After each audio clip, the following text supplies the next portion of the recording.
La toute première chose qui s'impose à nous quand nous étudions la vie de David est la suivante.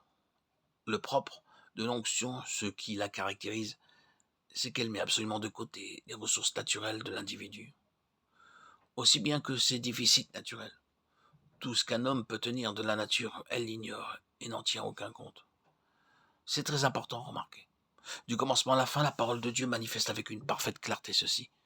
C'est que du moment où l'onction intervient dans une existence, tout ce à quoi nous assistons par la suite vient de Dieu et rien de l'homme. C'est là une condition sine qua non de l'onction. Sa base d'opération est toujours la mise de côté de l'homme tel qu'il est par nature. Ne prend point garde à la hauteur de sa taille. L'Éternel ne considère pas ce que l'homme considère. L'homme regarde ce qui frappe les yeux, mais l'Éternel regarde au cœur. Bien loin, là-bas, tandis que David gardait ses brebis, Dieu lisait dans son cœur. Il choisit David, son serviteur, et le tira des bergeries. Psaume 78-70. Ce n'est pas à cause de ce qu'un homme peut être en lui-même que l'onction intervient. C'est au contraire en vertu du principe que tout doit venir de Dieu. Il vous est facile de vérifier la chose par un examen général des Écritures. Prenez le Seigneur Jésus, par exemple. Il ne reçut l'onction dont il avait besoin pour son ministère qu'après être descendu dans les eaux du Jourdain. C'était là, de sa part, un acte représentatif. C'est comme fils de l'homme, membre de notre race, qu'il se laisse ainsi ensevelir, par son baptême qui n'est autre qu'un symbole de sa croix.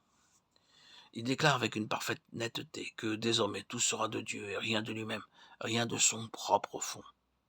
Je ne fais rien de moi-même, dira-t-il plus tard. Jean 8, 28.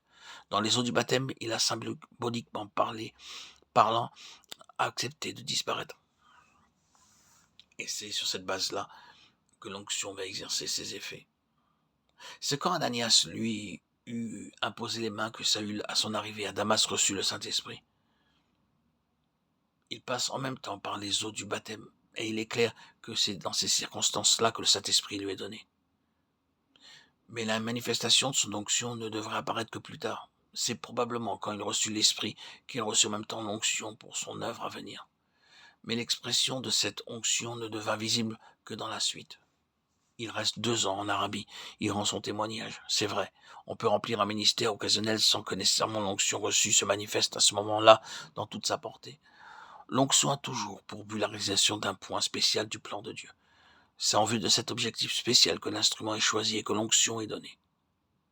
Or, pour bénéficier de l'onction dans sa plénitude, il est indispensable qu'auparavant, tout ce qui est de nous-mêmes ait été mis de côté, que nous ayons renoncé à nos opinions personnelles, à nos préférences, à notre manière de voir, car ce n'est qu'alors que le but de Dieu peut nous apparaître tel qu'il est réellement, et non plus coloré par nos pensées humaines.